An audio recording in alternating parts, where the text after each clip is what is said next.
Bem-vindo ao podcast Estrangeiros e Peregrinos. A mensagem de hoje será apresentada por Luiz Costa. Porque os lábios da mulher adúltera destilam favos de mel, e as suas palavras são mais suaves do que o azeite. Mas o fim dela é amargoso, como o absinto, agudo como a espada de dois gumes. Provérbios, capítulo 5, versículos 3 e 4. Um dos maiores problemas que o ser humano, de maneira geral, lida é com a tentação de buscar satisfação sexual de maneira indevida. Vivemos num mundo que incentiva a sensualidade. Filmes, novelas, revistas, propagandas, roupas, a sensualidade está por toda parte. E nisso, um dos meios mais usados para esse incentivo é de usar a figura de mulheres lascivas e sedutoras. Provérbios aborda esse assunto da sensualidade de uma maneira muito realista e prática. A figura normalmente utilizada no livro é de uma mulher com comportamento sedutor, e nisso destacando uma ameaça especialmente forte para os homens. Mas certamente a mensagem também é relevante para as mulheres, que são atacadas por uma cultura tão sensual quanto a nossa. Provérbios capítulos 5, 6 e 7 falam das principais advertências do livro sobre esse assunto. Nessa mensagem, vamos olhar para algumas questões tratadas no capítulo 5.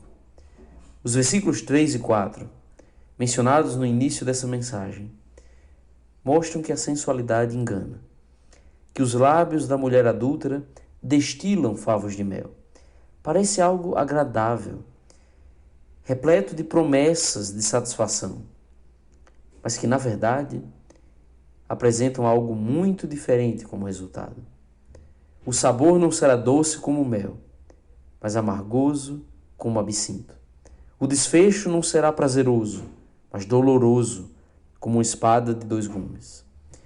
Versículos 5 e 6, os seus pés descem à morte, e os seus passos conduzem-na ao inferno. Ela não pondera a vereda da vida, anda errante nos seus caminhos, e não o sabe. Aqui mostra a sedutora agindo com certa tolice, que anda para o inferno sem sequer se dar conta disso. Mas o mais triste é que arrasta pessoas consigo.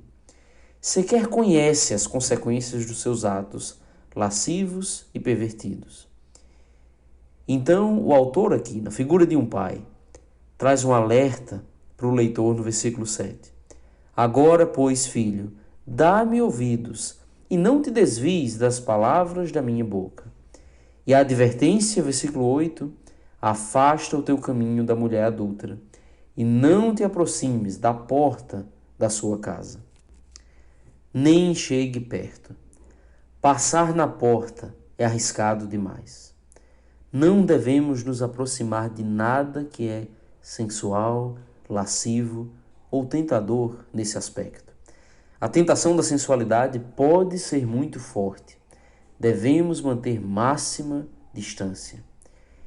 E o que ele quer aqui para o seu filho é que ele aprenda pela instrução, não pela experiência. Na continuação do texto, ele vai falar sobre as terríveis consequências de quem se deixa levar pelo pecado da sensualidade e pelo adultério.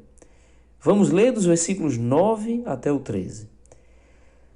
Para que não deis a outrem a tua honra, nem os teus anos a cruéis, para que dos teus bens não se fartem os estranhos, e o fruto do teu trabalho não entre em casa alheia, e gemas no fim de tua vida, quando se consumirem a tua carne e o teu corpo, e digas como aborreci o ensino, e desprezou o meu coração a disciplina, e não escutei a voz dos que me ensinavam, nem a meus mestres inclinei os ouvidos.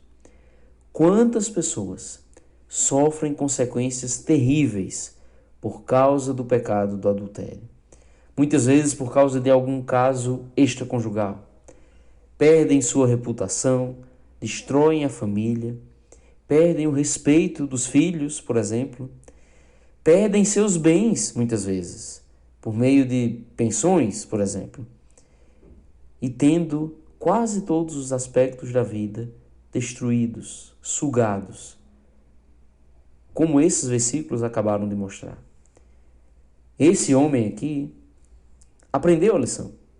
No final da vida ele estava dizendo: eu aborreci o ensino, eu desprezei a disciplina, não ouvi os conselhos que me davam no passado.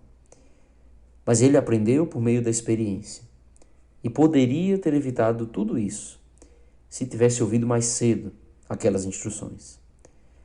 Nós devemos aprender com essas palavras. Vamos seguir o bom exemplo, não o ruim. Fuja do pecado.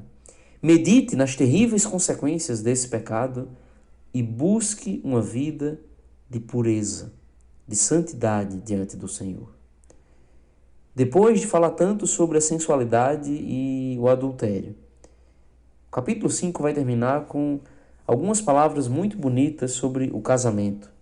E o versículo 18 se destaca nisso. Seja bendito o teu manancial e alegra-te com a mulher da tua mocidade. Alegria no casamento, naquilo que Deus criou, é muito melhor do que o engano da sensualidade. Obrigado por nos acompanhar nessa jornada pelas Escrituras. Volte amanhã para ouvir mais uma mensagem do podcast Estrangeiros e Peregrinos.